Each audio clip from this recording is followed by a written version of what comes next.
Você sabe o que é o direito à entrega responsável? Que pergunta, hein, gente?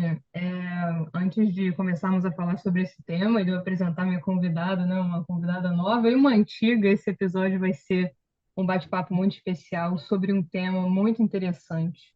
Fala, galera! Estamos aqui hoje, eu com Caroline Figueiredo e Estela Correia de Azambuja, né, que já participou aqui do podcast duas vezes, já é veterana. E vamos falar sobre entrega responsável e o direito à entrega responsável. É um tema, inclusive, a gente conversava antes da gravação do episódio. É um tema pioneiro, acredito. A gente não encontrou muito material para falar sobre esse tema e vai ser um desafio, né, meninas? Eu acho que enquanto jovens advogadas, enfrentar esse tema é certamente desafiador. E eu queria dar as boas-vindas, né, para a voz aí misteriosa que fez a pergunta para vocês, a Caroline. Eu vou apresentar ela daqui a pouquinho, mas é o primeiro episódio dela aqui no podcast, nossa primeira parceria. Já convidei ela para voltar, né, porque aqui vira uma família mesmo, né, do Justo Agora. Sempre chamamos convidados para retornarem, mas queria dar a palavra para ela. Bom dia, né? Estamos gravando hoje, numa manhã de sábado. Então seja muito bem-vinda, né? Eu acho que esse episódio vai ser incrível. Como você está hoje? Olá, bom dia, Gabriela. Bom dia, Estela. Bom dia a toda a galera que está nos ouvindo. Realmente foi um tema bem difícil até de nós estudarmos para falar, porque é algo muito novo e que não tem muito material, né? Então, espero que esse podcast possa servir de incentivo aí para abrir a discussão sobre esse tema que é tão importante para o direito de família e que permeia várias áreas do direito, como a gente vai falar hoje. É claro, é um tema, é um pouco difícil às vezes, né? A gente falar de determinados temas do direito de família, né? O das famílias, né? Eu sempre me corrijo aqui na nomenclatura, sem falar sobre direito trabalhista, direito previdenciário, né? Que inclusive já adiantando aqui a área de trabalho, né, da Caroline. E também queria dar um bom dia, né, especial à Estela, né, já retornando aí, já veterana do podcast, né, já a nossa terceira parceria, né, com muita alegria que eu recebo você aqui novamente. Fez a ponte aí para gravarmos com a Caroline, sugeriu o tema, enfim, né, Estela você já conhece aí o episódio dos embriões excedentários, mediação. E depois a gente vai atualizar esse episódio dos embriões, né, inclusive, Estela, conforme você for aí descobrindo, Exatamente. desvendando, né? Seja bem-vinda mais uma vez, com muita alegria que eu te recebo aqui novamente, né, nessa manhã ensolarada aqui onde eu tô tão calor. Então, seja bem-vinda, né? Dá um oi pro pessoal, como você está hoje. Então, pessoal, bom dia. Ou caso vocês ouçam em algum outro turno, boa tarde ou boa noite. Muito obrigada pelo convite de retorno. É sempre uma satisfação participar do podcast.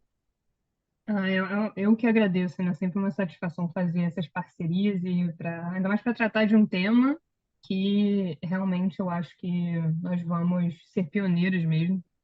Um tema muito desafiador, né? Nós fizemos aqui um roteiro, sempre fazemos um roteiro, os episódios são roteirizados, né? Para quem não sabe.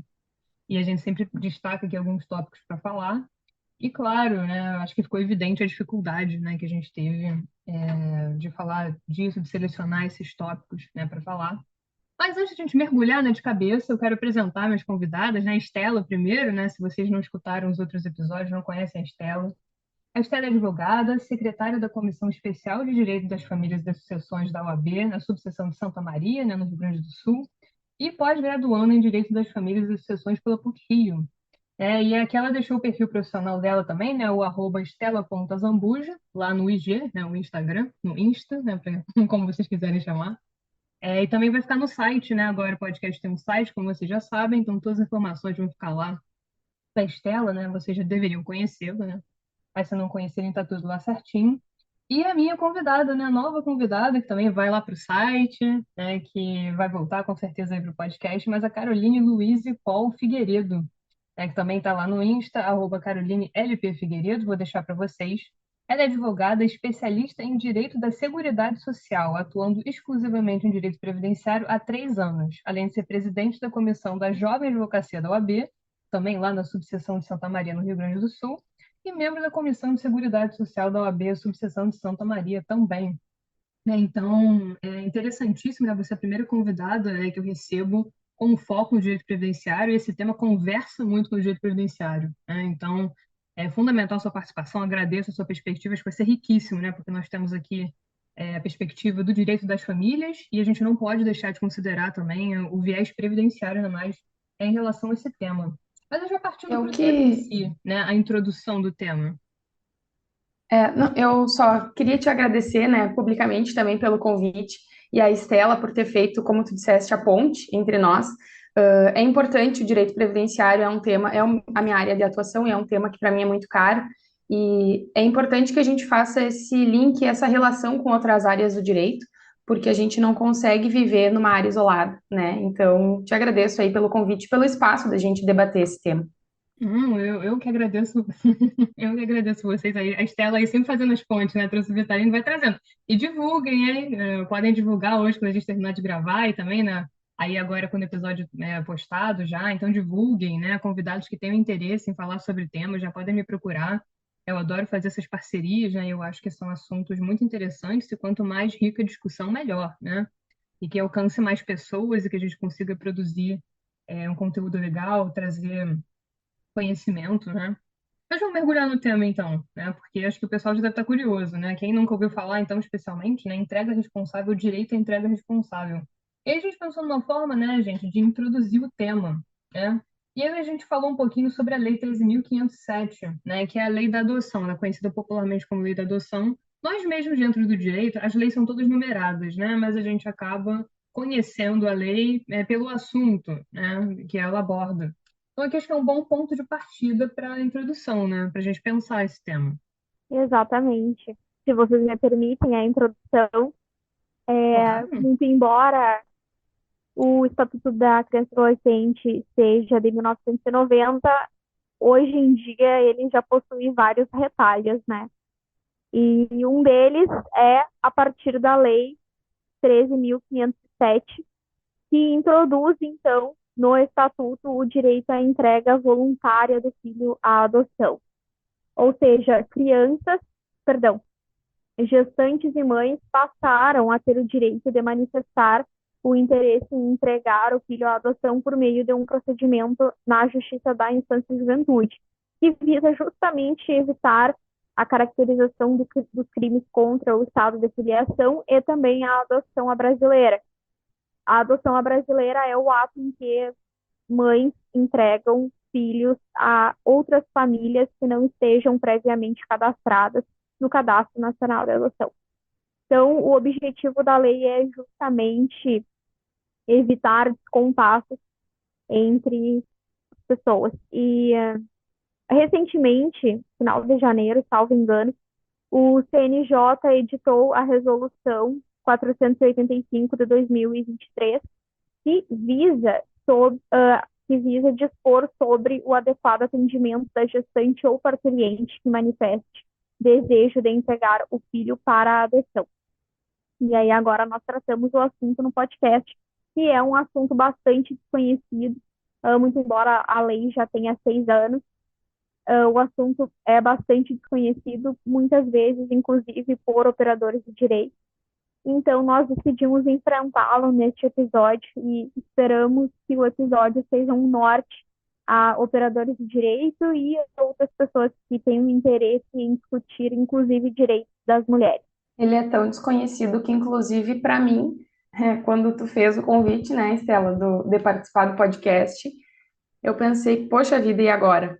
E nunca tinha ouvido falar, né, em entrega responsável, enfim, tive que pesquisar porque, de fato, não é a minha área de atuação, e eu costumo dizer que a gente não tem mais como ser um advogado generalista, né, é preciso escolher uma área e seguir e estudar uma área, é, com afinco, digamos assim, para que a gente possa prestar um melhor serviço para os nossos clientes, para a sociedade, enfim, e realmente eu tenho me debruçado sobre o direito previdenciário, e por mais que veja algumas notícias, algumas coisas assim de outras áreas, esse é um tema muito específico, mas muito específico mesmo. E eu, enquanto advogada, nunca tinha ouvido falar. Então eu imagino as outras pessoas que não têm contato com esse mundo jurídico da forma que nós temos, né? Eu acredito que é um tema novo, não só para mim, mas para muitas pessoas. De fato, quando a Estela fez Exatamente. a proposta, foi exatamente isso que eu pensei. Exatamente isso. E até Muito na pós, né, embora Estela? A gente não lembra da gente ter estudado esse tema. Que já é a é, pós-graduação, mas já é um degrau aí, né? a mais e um aprofundamento, e de uma forma detalhada, como a gente está propondo aqui, né? Realmente, antes de fazer o roteiro, de pensar sobre isso, eu não tinha tido oportunidade de estudar. É porque é um direito inserido no Estatuto da Criança e do Adolescente, né? E muitas vezes as pessoas estudam o direito da criança e do adolescente apartado do direito da família, muito embora as Exatamente. duas áreas converjam completamente, né? E quem frequenta a Justiça da Infância e Juventude, ao menos aqui no Rio Grande do Sul, muitas vezes se depara com alguns cartazes dentro das varas em que é difundido o direito à entrega regular da criança para a adoção. Ainda assim, é algo que geralmente não sai da vara da infância e juventude, né? Então, por isso a importância de dialogarmos sobre isso e de apresentarmos esse direito ao máximo de pessoas possíveis. E um ponto interessante da fala de vocês, né, especialmente em relação à apresentação desse direito, é que ele é positivado, que a gente chama, né, no jargão, ou seja, ele, né, existe essa previsão. Isso aqui não é, por exemplo, uma construção jurisprudencial, um precedente, porque às vezes acontece a gente trazer, eu já trouxe várias situações aqui, né, vários temas do podcast específicos que eram baseados em casos concretos, ou então foi um precedente. É um caso muito importante, foi uma decisão muito importante que gerou um precedente.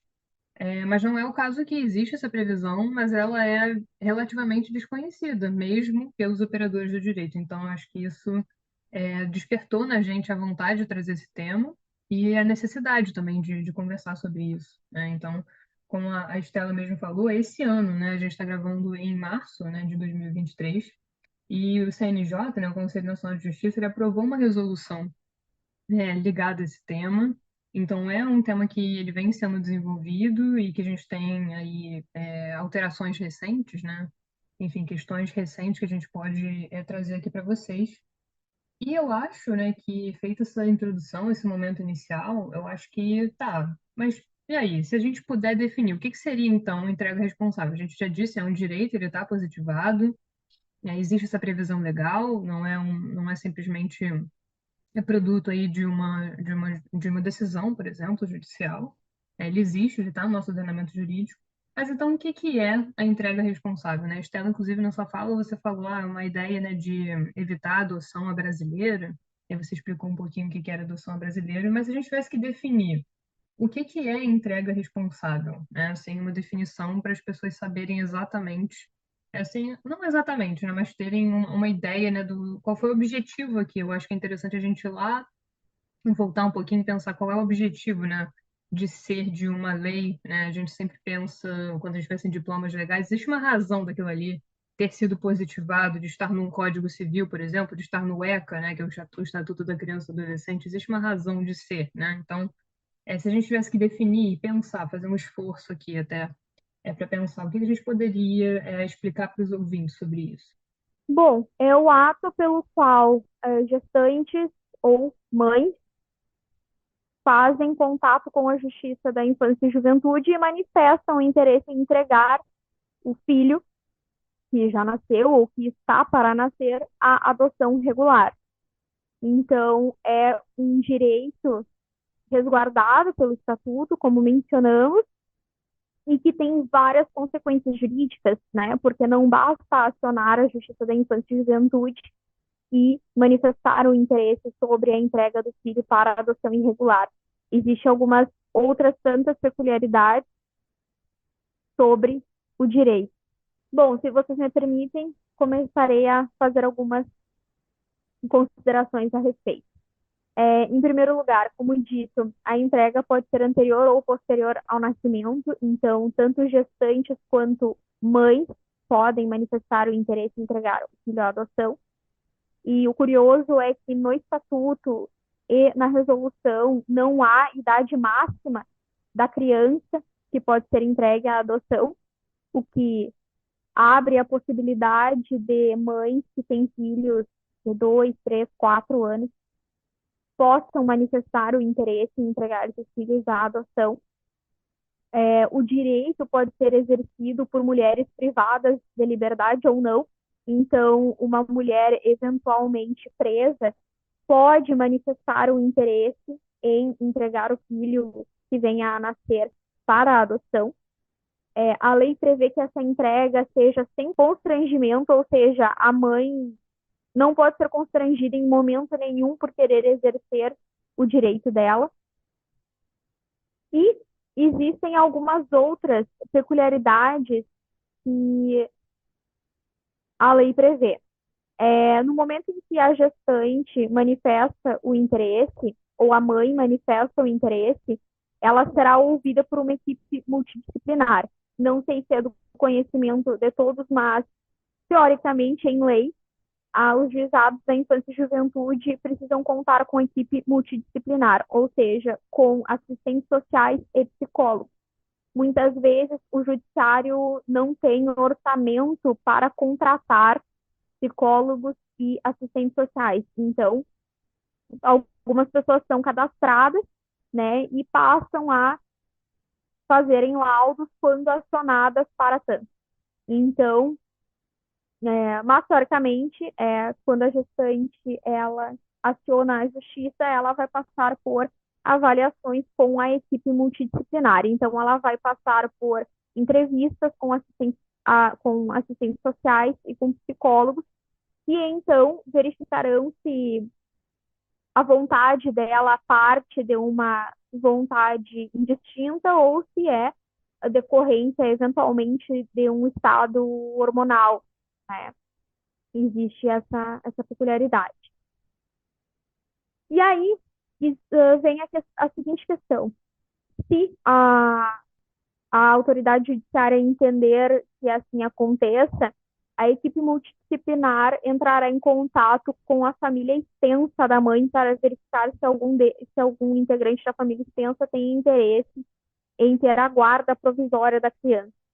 Me parece que essa observância do estatuto é um tanto quanto equivocada, porque imagino eu o cenário de que muitas mulheres que querem entregar os filhos à adoção sequer mencionam a família, o estado gestacional, né? Então, me parece um constrangimento que a família seja acionada para ter a guarda provisória de uma criança que elas sequer sabem que existem. Então, eu acho que esse direito vai, talvez, de encontro com os direitos das mulheres, né? Ainda assim, a resolução do CNJ prevê que, caso a mãe peça sigilo no procedimento, a família extensa não será acionada. Então, ela passará pelos estudos junto à equipe multidisciplinar, e se ela estiver grávida, no momento que ela der à luz a criança já será encaminhada a uma instituição de acolhimento. E se ela já for mãe, a criança também será encaminhada à instituição de acolhimento sem que a família extensa seja acionada. Se, no entanto, ela não manifestar o direito ao sigilo, é possível que a família extensa seja acionada. E aí a questão é, os servidores da Justiça da Infância e Juventude farão esses esclarecimentos à mulher, né? Imagino eu que sim, até porque a resolução prevê que os servidores sejam orientados e que eles digam às gestantes e mães todos os direitos que elas possuem, mas não podemos prever que isso de fato acontecerá, né? Então, me parece que existe essa divergência ali entre a lei e a resolução do CNJ. E, além de tudo isso, após o nascimento, a mãe pode exercer o direito de não querer ter contato com o recém-nascido no hospital, né? E é um direito que precisa ser respeitado. A equipe médica não pode forçar esse contato se a mãe manifesta o interesse em não ter o contato. E também, mas não menos importante, a mãe tem o direito de retratação e de arrependimento. Então, caso ela manifeste na Justiça da Infância e Juventude que ela deseja entregar o filho à adoção, ainda assim ela pode se retratar, né? E caso já haja esse, essa entrega, inclusive em uma decisão transitada em julgado, ela tem o direito de exercer o arrependimento, mas é por um prazo de 10 dias, né? Após uma audiência que será realizada na vara da infância e juventude. Então, são todos direitos que decorrem, né? Desdobramentos que decorrem do direito à entrega regular do filho à adoção e visam minimizar eventuais, eventuais questões à mãe e principalmente à criança. E aí surgem, a partir daí, reflexos trabalhistas e previdenciários, né? Porque a mãe tem direito a manter uma estabilidade no emprego, porém, se ela exercer o direito de entregar o filho à adoção, essa estabilidade será mantida, né? O salário maternidade pago pela Previdência Social será efetivamente pago se ela entregar o filho à adoção? Então, as questões previdenciárias eu deixarei a cargo da minha colega, Carol, que certamente poderá esclarecer todas as dúvidas possíveis de todas as pessoas que quiserem saber mais sobre isso. O primeiro ponto entrando já na discussão previdenciária é que é importante, né, a discussão previdenciária e trabalhista, é importante dizer que tudo no direito depende, né? A gente sempre ouve isso, é uma frase bem comum. Isso aqui é. Mas me parece que nesse caso depende muito mais, né? Mais do que nas outras situações. Porque além de ser algo muito novo, que a gente não encontra julgados, não encontra na área trabalhista e previdenciária uma legislação específica para isso, vai depender muito de cada caso, né? E vocês vão entender o porquê de eu estar falando isso conforme a gente for conversando. Primeiro ponto, então, na área trabalhista. É importante falar também que a licença maternidade e o salário maternidade são coisas diferentes. A licença é do âmbito trabalhista. A licença, então, é o direito ao afastamento do trabalho, enquanto que o salário maternidade vai ser o direito a receber um valor, né? Realmente o salário, o pagamento pelo período em que ficar afastado. Na área trabalhista, a legislação, a CLT, fala em parto, não fala em nada além disso. Então, tem direito à licença a mulher que der à luz.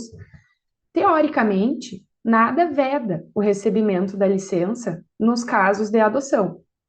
Mas também, se ela ficar afastada, nem sempre a empresa vai.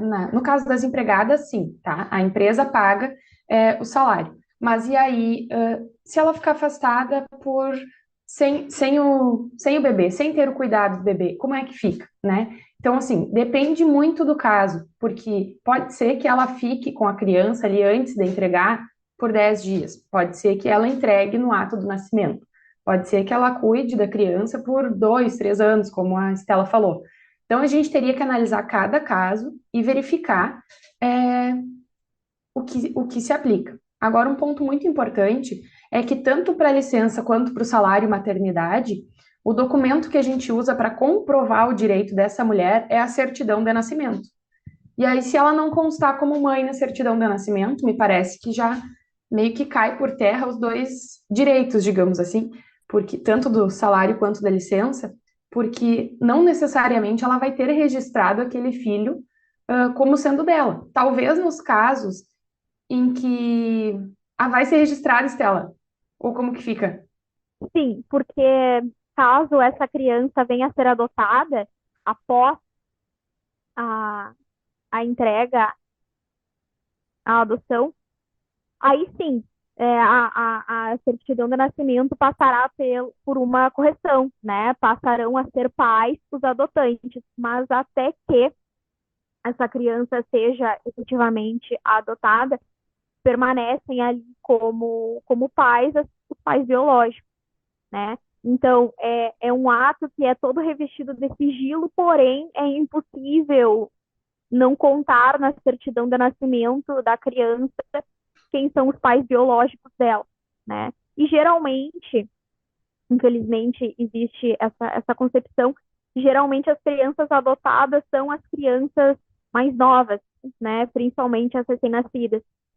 Eu não sei se é de conhecimento dos ouvintes, mas no momento em que as pessoas desejam entrar no Cadastro Nacional de Adoção, elas preenchem uma tabela na Justiça da Infância e Juventude, em que elas vão apontar, inclusive, a idade da criança que elas pretendem adotar, né?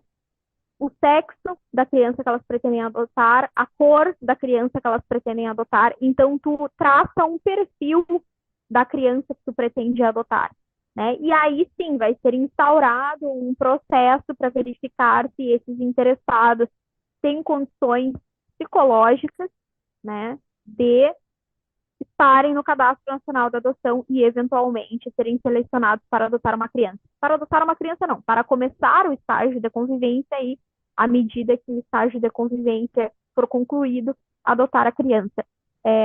Saliento também que nada tem a ver com condições econômicas, né? Qualquer pessoa, independentemente da condição econômica, pode manifestar o interesse em ser cadastrado no Cadastro Nacional da Adoção. O que vai efetivamente colocá-la no cadastro é o fato de ela possuir condições emocionais, psicológicas de adotar uma criança. Mas, nascida a criança, independentemente de a mãe manifestar sigilo, de manifestar interesse em ter contato com a criança no hospital, em ter manifestado arrependimento, retratamento, enfim, a criança contará com o nome dos pais biológicos na certidão de nascimento. E aí essa certidão só será alterada caso ela venha a ser adotada lá na frente. Nesse caso, então, eu retifico o que eu estava dizendo, porque constando o nome da mãe na certidão de nascimento, se é a certidão de nascimento, o documento que comprova, né, o que materializa, digamos assim, o direito dessa mulher, e ela consta na certidão de nascimento, eu acho que aí abre muito mais espaço para a gente conversar sobre esses direitos, seja na esfera trabalhista, seja na esfera previdenciária. Mas então, na área trabalhista, como a licença é o afastamento, na área previdenciária o salário vai ser a remuneração. No caso da empregada, como eu falei antes, é o próprio empregador que paga, tá? E daí depois tem uma compensação ali com o INSS para reaver esses valores. E no caso das outras seguradas, autônomas, seguradas facultativas, que são, por exemplo, empregadas domésticas e pessoas que não exercem atividades remuneradas, mas que pagam a previdência, ou seguradas especiais, que são as agricultoras, enfim, qualquer outra categoria de segurada, inclusive as desempregadas, as mulheres desempregadas, que ainda mantêm um vínculo ativo com o INSS, que estão no período de graça, que a gente chama, que é um período sem contribuição, mas que ainda tem o seguro da Previdência Social, digamos assim, essas mulheres também têm o direito a receber. E em todos esses casos, quem vai pagar esse benefício vai ser o INSS. Passa, então, a ser um benefício realmente previdenciário pago pelo INSS. Alguns requisitos são necessários, né? É importante dizer que ele é um direito das mulheres, tanto as que dão à luz a um bebê, quanto as que adotam, também as que têm um aborto não criminoso podem receber, e as mulheres que têm a guarda judicial de uma criança para fins de adoção podem também receber. Algumas seguradas precisam de uma carência, que é um número mínimo de contribuições, é tipo a carência de um plano de saúde. Então, a segurada rural, a contribuinte individual, a microempreendedora individual, quem tem MEI, essas mulheres vão ter que ter pago um número mínimo de contribuições antes de ter direito a esse benefício. Mas, via de regra, o que garante o direito, como a gente falou, é a certidão de nascimento. E aí, já entrando no tema específico do podcast, da nossa conversa hoje, me parece que qual é o fundamento do salário maternidade, a razão de existir, digamos assim, é o cuidado com essa criança. Então, a mãe precisa, tanto que, se não houver um afastamento do trabalho, o benefício no INSS é negado. E aí, me parece que essa mãe precisa despender o seu tempo ali cuidando do filho para ter direito ao salário maternidade. Essa é a razão de existir do benefício. Aí a gente já entra naquela discussão de, mais uma vez, cada caso é um caso. Mas quanto tempo essa mulher ficou com a criança? Ela cuidou por algum período? Não cuidou? entregou direto a uma instituição de acolhimento? Como foi, né, essa entrega? E também é importante dizer que me parece, assim, e muito, muito no achismo, porque a gente não vê nada muito concreto, digamos assim, mas a gente sabe que muitas mulheres, depois do parto, têm depressão pós-parto, tem toda a questão hormonal. Então, mesmo que não haja um direito ao salário maternidade em si, que inclusive, só a título de registro, ele é uma previsão constitucional, né? Ele é previsto no artigo 201 da Constituição Federal, e também na Lei de Benefícios, a Lei 8.213, no artigo 18 e depois regulamentado no artigo 71 e seguintes da lei. Mas, voltando ao que eu falava, me parece que se não houver o direito ao salário maternidade, é possível, em alguns casos, receber um auxílio-doença, um auxílio por incapacidade, né? O nome antigo, antes da reforma, era auxílio-doença, e ele foi alterado para um auxílio por incapacidade, justamente porque não necessariamente decorre a incapacidade de uma doença especificamente, né? Como seria esse caso, por exemplo. Eu entendo que uma mulher, depois de ter tido um bebê que está totalmente fragilizada, que não tem condições de retornar ao trabalho, por mais que ela tenha entregue o seu filho à adoção, pode ser que isso ainda a deixe mais fragilizada, que agrave a situação de saúde psicológica, enfim, dela. Então, nesses casos, eu entendo que seria, sim, possível o recebimento de um benefício por incapacidade, garantindo o afastamento dessa mãe do trabalho, ainda que ela tenha entregue o seu filho à adoção, né? É um afastamento remunerado também, bem como o salário maternidade, mas ele é por outra razão de ser, digamos assim. Enquanto o salário maternidade busca garantir o cuidado daquela mãe para com o seu filho, o auxílio por incapacidade visa garantir a saúde da pessoa que está se afastando do trabalho. Então, nesse caso, eu entendo que seria possível a gente buscar um benefício nesse sentido, né? Eu acho que tem vários pontos aqui das falas de vocês, né, que eu queria destacar. O primeiro é a complexidade do procedimento. Eu acho que quando a gente fala assim, entrega responsável, né, o direito à entrega responsável, a pessoa pensa que você quer exercer esse direito, você vai, entrega a criança e é isso, né? A gente já viu que não, né? A Estela explicou detalhadamente o procedimento, o quanto ele é complexo, e quando a gente entra nessa ramificação trabalhista e previdenciária, que a Carolina está trazendo, a gente observa que é muito mais complexo e depende mesmo, né? Porque a gente tem que analisar exatamente o que aconteceu naquele caso concreto, e eu achei muito interessante o que você falou sobre o fundamento, porque tudo na lei, né, como a gente dizia, tem uma razão de ser, né? Então, se aquele benefício ele está estipulado ali, né, pensando, por exemplo, aqui a título ilustrativo, né, na CLT, existe uma razão dele estar ali. E eu acho, portanto, que essa questão que você falou da possibilidade de benefício por incapacidade, ela é um ponto interessante aqui, porque muito se fala no puerpério, né, muito se fala nessas questões pelas quais a mulher passa, que poderiam sim ser um fundamento para que houvesse um benefício, né? Então, eu acho que é um tema muito desafiador, porque depende muito, depende do momento, né, em que a criança vai ser entregue, depende de outros fatores, como, por exemplo, o arrependimento, né, que vocês vão explicar um pouco mais à frente. Então, não é como se eu dissesse, a partir do momento que a criança é entregue, o direito A, B, C vai ser extinto, né? E pensando aqui até em prova, vocês falavam em certidão de nascimento, realmente, na certidão de nascimento, até, por exemplo, um caso clássico que eu dou sempre de exemplo aqui, é a pensão alimentícia, né? Então, você comprova ali o vínculo através de certidão de nascimento, e aí você pode, né, a criança, no caso, tem direito à pensão alimentícia, aos alimentos, né, como a gente fala geralmente para o cliente. Então, acaba sendo um mecanismo ali processual, né, de você ver, ó, consta aqui, então teria direito ao recebimento desse benefício. Quer dizer, não são respostas simples, não são respostas automáticas, né? Eu acho que a gente até pode fazer um episódio, né? Já convido aí vocês, mas especificamente sobre adoção, né? Eu já falei sobre desistência da adoção, mas o processo da adoção, como a Estela falou, tem muitas peculiaridades, né? Tem um cadastro, quer dizer, não é uma coisa simples que você estala o dedo e acontece. E justamente por isso que, por causa de todas essas complexidades, diante de tudo que a gente abordou até aqui, que não existem respostas. Então entregou na data tal, aconteceu tal. Não, mas aí já não é licença maternidade, não é salário maternidade, não é bem assim, né? Eu acho que a gente tem que delinear exatamente o que que houve, e cada caso vai ser um caso mesmo, né? Eu acho que não tem, né, especificamente sobre esse tema, não tem como a gente estabelecer aqui um parâmetro, fazer uma tabela, né, o que quer que seja. O que a gente pode fazer é explicar como é que funciona na prática e dar um norte, né, que eu acho que é o nosso objetivo principal aqui.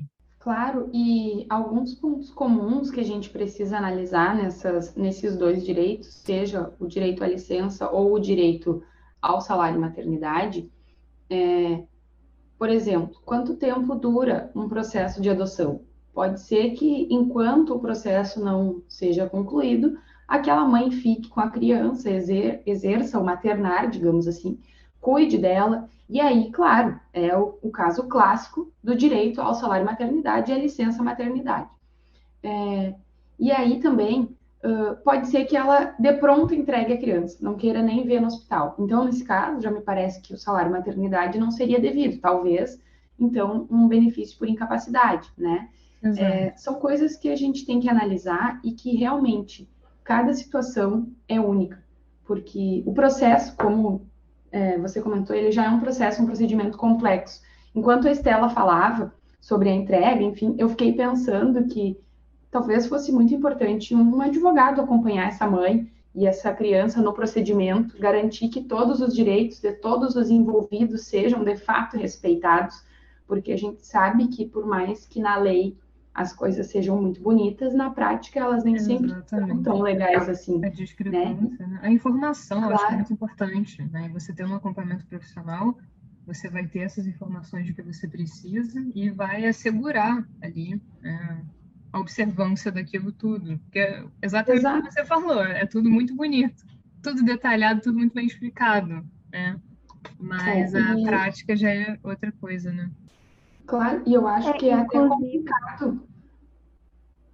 Eu acho que é até complicado a gente exigir, por mais que, óbvio, que seja o procedimento melhor possível, mas a gente sabe que o sistema em si tem muitas falhas e é muita demanda também. Então é complicado a gente exigir um cuidado tão específico quanto eu acredito que um advogado ou uma advogada poderia trazer para aquela mãe e para aquela criança naquele momento.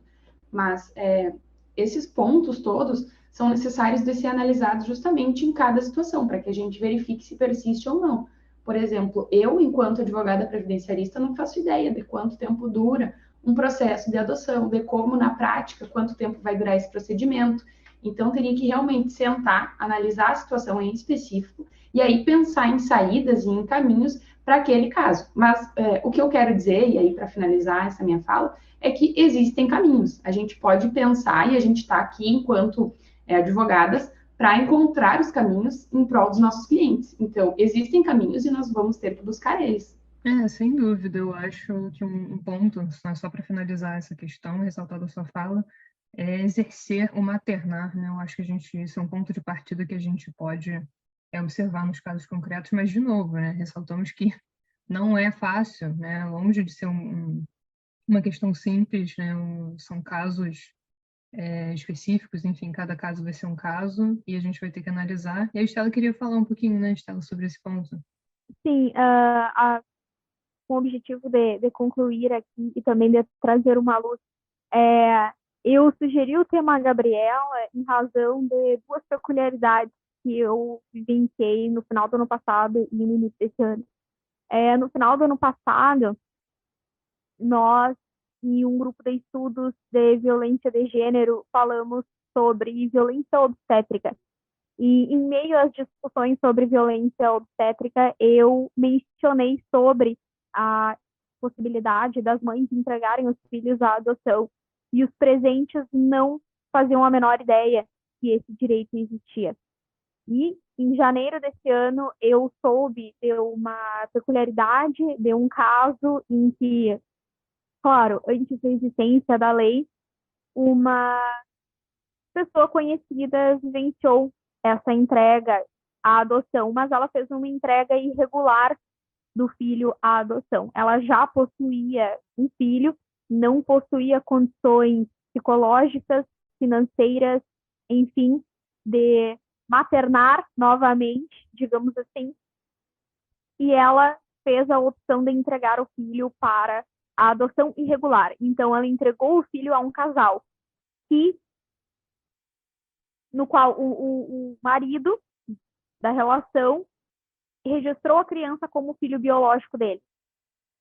E isso se chama adoção à brasileira. Isso é muito comum no Brasil, né? Por isso, a adoção à brasileira, em que mulheres entregam filhos a um casal e aí o marido registra o filho como se dele fosse, e aí, posteriormente, a mãe socioafetiva, hoje em dia, principalmente, pode ter reconhecida essa maternidade no futuro. Ou pode adotar unilateralmente a criança depois. Mas o fato é que a adoção à brasileira, ela é um crime porque ela visa desviar as regras ali do Cadastro Nacional de Adoção. E quando eu soube desse caso, muito embora ele tenha acontecido antes do direito à entrega regular ser regulamentado pelo Estatuto da Criança e Adolescente, eu fiquei bastante intrigada, né? Porque quantos casos assim já não aconteceram depois da lei entrar em vigor e os envolvidos não fazem a menor ideia de que o direito existe, né? É ok, o procedimento para estar cadastrado no Cadastro Nacional de Adoção é árduo, é desgastante, porém é a forma correta de conseguir, né, adotar uma criança ou um adolescente. E existe, por outro lado, a forma correta de entregar o filho à adoção, né? A lei precisa ser respeitada, até para prevenir eventuais questões psicológicas que emerjam no futuro em relação à criança, em relação à mãe que fez a entrega do filho à adoção, em relação ao casal de adotantes. Então, é bastante importante que o procedimento seja respeitado. E aí, apenas um gancho com o direito previdenciário, quantos desdobramentos são possíveis, né? Porque se a mãe exerce o direito de arrependimento, ela eventualmente pode vir a solicitar o salário maternidade. Se ela, por outro lado, não exerce, pode ser que ela tenha direito a esse benefício por incapacidade. No entanto, nada disso veda o direito que a adotante tenha a receber o salário maternidade, né? Então, é incrível a conexão que o direito da família, o direito da criança e adolescente tem com o direito previdenciário, né? As relações familiares existem, muitas vezes nós precisamos nos afastar de um trabalho ou de uma rotina para dedicar a nossa vida a uma criança ou não, né? Ou dedicar a nossa vida aos nossos cuidados pessoais em relação às mulheres que eventualmente entregarem o filho à adoção, porém acabam desenvolvendo uma depressão pós-parto, né? Então precisam cuidar de si, embora não vão cuidar a criança, e precisam desse auxílio, né, que é prestado pela Previdência Social. A Previdência Social existe por uma razão. Então, é incrível essa conexão que as duas áreas têm e é incrível como os direitos se complementam, né? Como a Carol disse anteriormente, cada dia mais nós visualizamos a importância de sermos especialistas e não generalistas naquilo que nós fazemos. E no momento em que especialistas se juntam em prol de uma causa, é muito possível que o direito almejado seja deferido. Então, a minha conclusão é no sentido de que respeitem os procedimentos previstos pela lei, procurem um advogado sempre que possível, né? Não necessariamente advogados particulares, a Defensoria Pública existe por uma razão, os núcleos de prática jurídica das universidades existem uma razão, que tu, mulher, não pode arcar com os honorários de um advogado, existem outras formas de tu pleitear os seus direitos, né? Outras pessoas que têm capacidade postulatória para pleitear os seus direitos. que é justamente a Defensoria Pública e os núcleos de prática jurídica das universidades. E ouçam todos os episódios do podcast Justo Agora, né? E Ai, saiam daqui super instruídos sobre seus direitos. não, Olha, vou ter que interferir, não, brincadeira. Mas eu acho que a gente tenta trazer aqui, né, já pegando o gancho da fala da Estela, eu acho que a gente tenta trazer esses temas, não é por qualquer razão, né? E quando ela fala respeitemos o procedimento, existe toda uma razão de ser, né? O legislativo, existe uma razão daquilo estar ali, daquela forma, as garantias, os direitos. É um procedimento longo, é delicado, tem as suas variantes. Ela falou aí do arrependimento, por isso que é fundamental aqui, né? A presença da Carol para discutir com a gente essa questão previdenciária, porque não tem como compreender esse tema sem falar da questão previdenciária, né? Quando você fala no Estatuto da Criança e do Adolescente, quando se fala em direito das famílias. Então, é o objetivo mesmo da gente aqui, é explicar um pouco sobre esse direito, e como a Estela falou, ela estava, né, discutindo ali num grupo de estudos, e as pessoas, né, advogados, enfim, estudantes de direito, e as pessoas desconheciam que aquilo existia, né? Então, a ideia aqui realmente é explicar para vocês, né, que existe esse procedimento, como ele funciona, quais são os impactos, né? Então, agradeço aí o merchan. agora, enquanto a Estela falava, só aproveitando que eu pensei em uma coisa, olha como pode ser específico. É possível que uma mãe tenha o seu bebê, que fique com ele, que cuide dele por um período, que perceba, não vou dar conta, vou precisar entregar meu filho à adoção. Se ela cuidou por ele, se ela cuidou desse bebê por um período, ela tem direito ao salário maternidade. Ela poderia, assim que o filho nasceu e ela resolve tentar cuidar, digamos assim, ela pode encaminhar o pedido de salário maternidade. Então, ela recebe o salário maternidade e aí ela pensa, não, eu não vou ter condições, eu realmente não tenho estrutura, enfim, todos os motivos que levam uma mulher a entregar o seu filho. E aí ela entrega para adoção. Depois essa criança é adotada por outra mulher. Essa mulher que adota também tem direito ao salário maternidade. Então, é possível que uma criança gere dois direitos ao salário maternidade para duas pessoas diferentes. Né? E realmente isso é uma coisa que a gente só pode ver em casos muito específicos. Mas eu acho que é importante ressaltar que a nossa fala aqui não é para incentivar e nem desincentivar a entrega ou a adoção, de forma alguma. A nossa ideia é trazer todos os pontos de vista e explicar que existem saídas e existem direitos garantidos para essas mulheres. Inclusive porque o direito, ele evolui conforme a sociedade evolui, e não o contrário. Então, se for o caso, a gente vai e pressiona para fazer uma lei específica, para regulamentar, para que os juízes decidam, para que tenham um posicionamento, mas isso só vai acontecer conforme as coisas forem acontecendo. Né? Então, mais uma vez, a ideia aqui não é incentivar ou desincentivar nenhuma das situações. Pelo contrário, é uma situação muito subjetiva, né? O entregar o filho à adoção ou adotar uma criança são questões complexas, né? Que só as pessoas que vivem esses processos vão poder saber se é a escolha certa ou não. E a nossa fala é justamente para que essas pessoas saibam que elas têm direitos e que nós podemos buscar meios para garantir esses direitos. É perfeita essa fala. Perfeita. Excelente. Informação, né, acima de tudo, eu acho. É conhecimento, informação, educação, né? E mostrar um pouquinho do Esse é o direito, né? objetivo do episódio, sabe? Exato, jamais incentivar ou desincentivar um ato, mas simplesmente instruir para que as pessoas tomem a decisão cientes das repercussões jurídicas que as Exatamente. decisões têm, né? Não, perfeita a fala da Carol. Inclusive, traça uma conexão com outro episódio da Gabriela, que foi o da socioafetividade, né? Em que Sim, ela e a convidada fazem menção de que o direito da família acompanha a sociedade, né? A socioafetividade, muito embora a gente conheça casos de socioafetividade históricos, né? Como a convidada dela fez menção brilhantemente no episódio, a socioafetividade no Brasil é uma construção doutrinária e jurisprudencial, né? E não tem uma previsão legal ainda. Então, realmente, o direito evolui conforme a sociedade evolui, né? E pressiona para que o legislativo acompanhe essa evolução.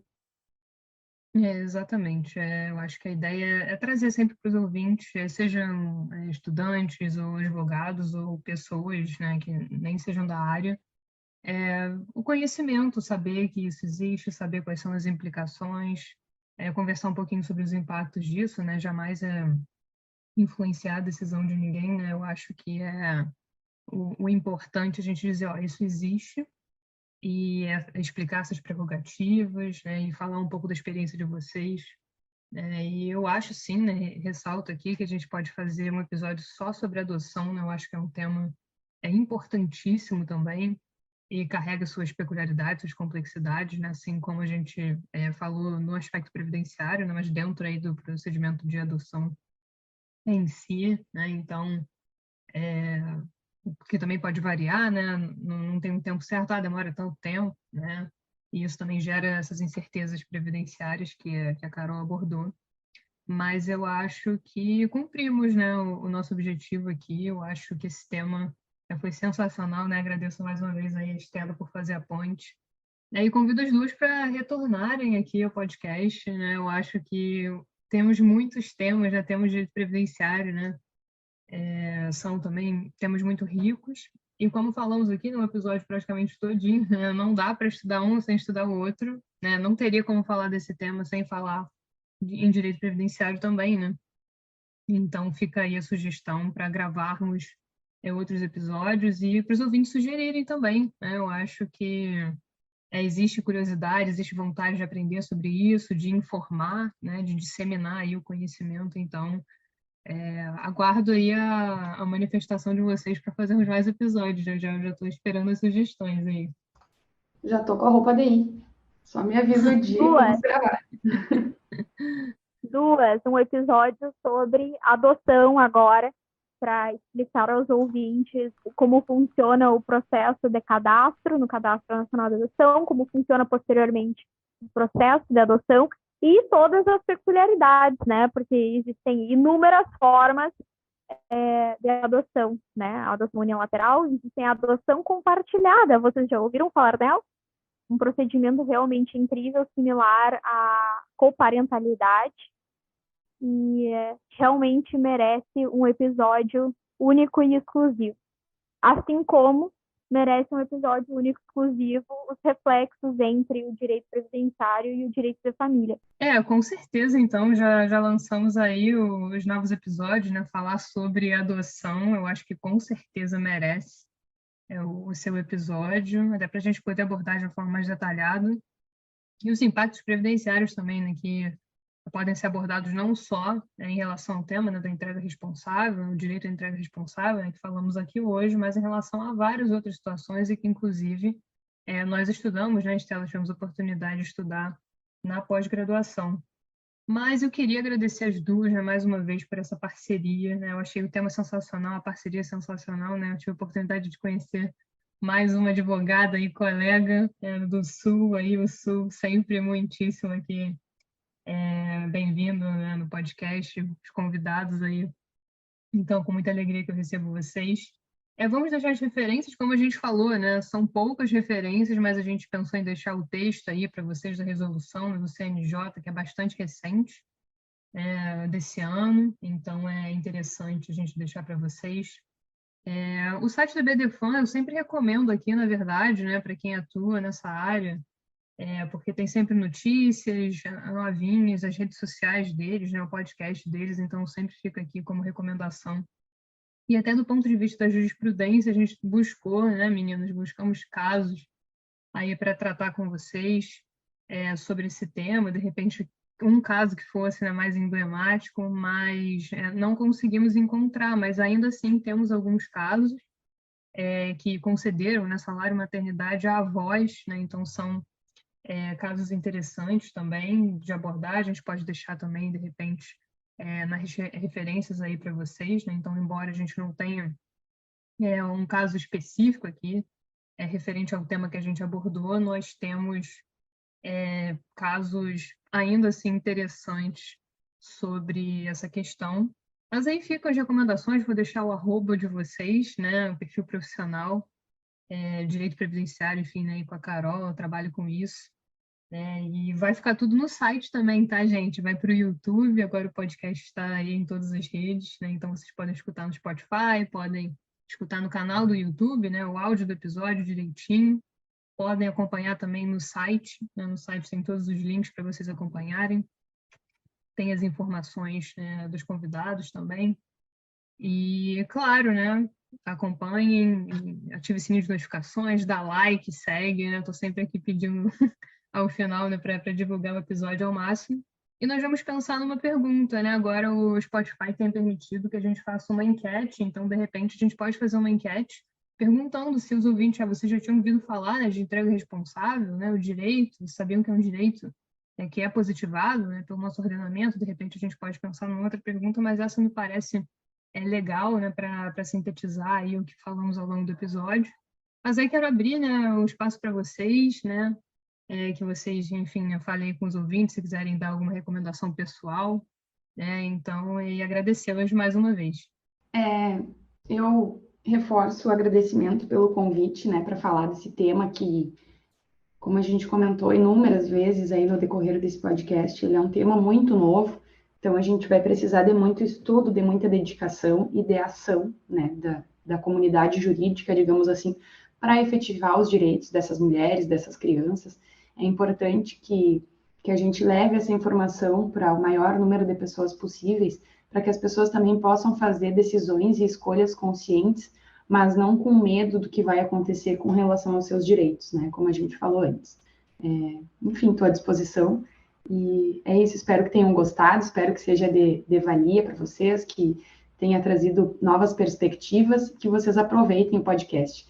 Aproveito também para reforçar aí o pedido da Gabriela para que sigam o Justo Agora nas redes sociais, nas plataformas aí de áudio e acompanhem o podcast. Bom, pessoal, como se trata de um tema extremamente novo, de fato, não existe ampla bibliografia sobre isso. Então, esperamos que o podcast seja um norte a todos os militantes dos direitos das mulheres, a mulheres interessadas em conhecer melhor os seus direitos, enfim, a todos os profissionais que atuam também na área de família e sucessões, que eventualmente vão se deparar com situações não só regulares de adoção, como situações de entrega do filho à adoção, né? Precisamos estar preparados no máximo de contextos possíveis. E agradeço novamente a Gabriela por possibilitar esse espaço de que nós dialoguemos sobre um assunto tão inovador, tão pioneiro, e aguardo o convite para o episódio de adoção. Já foi feito o Um convite. abraço. Tá gravado. O Brasil tá vendo. Um abraço a todos. Já estão convidadíssimos. Perfeito. Um abraço a todos. Obrigada novamente pelo espaço. E aí? Então é isso, gente. Um beijo para vocês, meus ouvintes, em especial aí para as meninas, hoje minhas colegas, né? Para tratar de um tema tão importante, fico muito satisfeito, né, com esse episódio, ficou muito legal. E é isso, né? Acompanhem, que estamos aí, e elas vão voltar com certeza. Deixem aí sugestões nos comentários também, o que vocês gostariam de ver aqui, o que vocês têm curiosidade de saber sobre direitos previdenciários ou questões relativas aí ao procedimento de adoção, né, que a gente pode responder aí no próximo episódio, nos próximos episódios, né? Até a próxima. Tchau, tchau.